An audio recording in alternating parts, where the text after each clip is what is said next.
ഇന്ന് നമ്മൾ പഠിക്കാൻ പോകുന്നത് ലോകത്തിൻ്റെ നെറുകയിൽ എന്ന് പറയുന്ന ചാപ്റ്ററാണ്. 9ാം ക്ലാസ്സിലെ ജിയോഗ്രഫിയുടെ 1ാമത്തെ പാഠമാണ് ലോകത്തിൻ്റെ നെറുക. ഇന്ന് നമ്മൾ പഠിക്കാൻ പോകുന്നത് ലോകത്തിൻ്റെ നെറുകയിൽ എന്ന് പറയുന്ന ചാപ്റ്ററാണ്. 9ാം ക്ലാസ്സിലെ ജിയോഗ്രഫിയുടെ 1ാമത്തെ പാഠമാണ് ലോകത്തിൻ്റെ നെറുകയിൽ. ഇന്ത്യ എന്നത് ഒരു മിശ്ര ബഹുസ്വര സംസ്കാരത്തിൻ്റെ നാടാണ്. ആദിമകാലം മുതൽക്കേ പല വിദൂര ദേശങ്ങളിൽ നിന്നും ഇവിടേക്ക് വന്നെത്തിയ പ്രാകൃത ജനവിഭാഗങ്ങളും പിൽക്കാലത്ത് പല ഘട്ടങ്ങളായി പല വഴിയിലൂടെ ഈ നാട്ടിൽ വന്നെത്തുകയും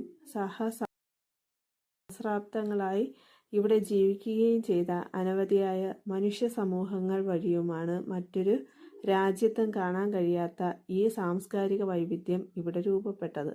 ഭാഷ, വേഷഭൂഷാദികൾ, ആചാരങ്ങൾ, ആഘോഷങ്ങൾ, വിശ്വാസ പ്രമാണങ്ങൾ, കൃഷി എന്നിങ്ങനെ നിരവധി രംഗങ്ങളിൽ ഈ വൈവിധ്യം പ്രകടമാണ്.